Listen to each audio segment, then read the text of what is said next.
ప్రస్తుతం రాష్ట్రంలో ఉన్నటువంటి పరిస్థితి డీజిల్ పెట్రోల్ సరఫరా సంబంధించి గ్యాస్ సంబంధించి కొంత ఆందోళనకరమైనటువంటి పరిస్థితులు బయట కనిపిస్తా ఉన్నాయి. దీనికి ప్రధాన కారణం పెట్రోల్ బంక్స్ లో ఇప్పుడే మంత్రి గారు చెప్పినట్టు నో స్టాక్ అని బోర్డు పెట్టేటువంటి కొన్ని సంఘటనలు, అట్లాగే పత్రికల్లో వస్తున్నటువంటి కొన్ని వార్తలు, సోషల్ మీడియాలో సర్క్యులేట్ అవుతున్నటువంటి కొన్ని వార్తలు, వీటన్నిటినీ కలిపి అక్కడెక్కడో యుద్ధం వస్తూ ఉంటే దీనికి సంబంధించి సప్లై ఇక్కడ ఆగిపోతుంది అనేటువంటి కొన్ని సందేహాలు కలిగించి మీడియా కథనాలు రావటం వల్ల ఒక ప్యానిక్ సిచ్యువేషన్ క్రియేట్ అయ్యి జనం ఆ పెట్రోల్ పంప్స్ దగ్గర మిగతా వాటి దగ్గర ఎక్కువగా గ్యాదర్ అయ్యి కావాల్సిన దానికంటే ఎక్కువ తీసుకునేటువంటి పరిస్థితి కనిపిస్తాం.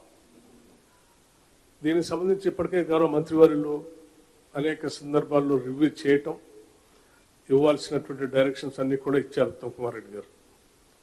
కానీ బయట పరిస్థితులు పెట్రోల్ పంప్స్లో కనిపిస్తున్నటువంటి పరిస్థితులు చూసిన తర్వాత గౌరవ ముఖ్యమంత్రి గారు మరొకసారి ఆయిల్ కంపెనీస్ అందరినీ పిలిచి, అధికారులను కూడా పిలిచి ఒక రివ్యూ చేసి ఈ ప్రజలు ఎదుర్కొంటున్నటువంటి ఈ ప్యానిక్ సిచ్యువేషన్ని క్లారిటీ స్పష్టంగా ప్రజలకు అర్థమయ్యేటట్టుగా చెప్పాల్సినటువంటి అవసరం ఈ రాష్ట్ర ప్రభుత్వం పైన ఉన్నది అని చెప్పేటువంటి సందర్భాన్ని పురస్కరించుకొని సమావేశాన్ని ఏర్పాటు చేసుకున్నాం.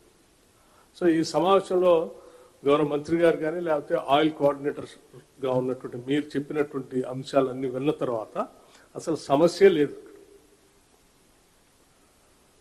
there is no issue at all as far as supply is concerned. ఈ గ్యాస్ సంబంధించి కానీ, న్యాచురల్ గ్యాస్ సంబంధించి కానీ, లేకపోతే పైప్ న్యాచురల్ గ్యాస్ సంబంధించి కానీ, పెట్రోల్ సంబంధించి కానీ, డీజిల్ సంబంధించి కానీ ఎక్కడా సమస్య లేదని చాలా స్పష్టంగా మీరు చెప్తా ఉన్నారు. అవసరమైతే ఇంకో 20%, 30% ఎక్స్ట్రా తెచ్చుకోవడానికి కూడా ఏం ఇబ్బంది లేదు, తెచ్చుకోవడానికి కూడా అవకాశాలు, మార్గాలన్నీ చూస్తామని చెప్తున్నాము.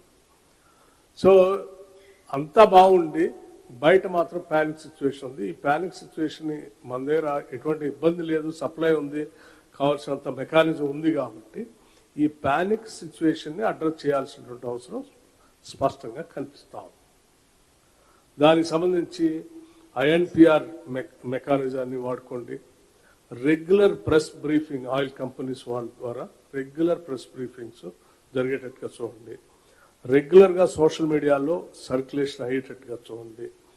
అట్లాగే అన్ని పెట్రోల్ పంప్స్లో ఆ నో స్టాక్ అనే బోర్డ్స్ అన్ని ఎక్కడ లేకుండా చూడండి.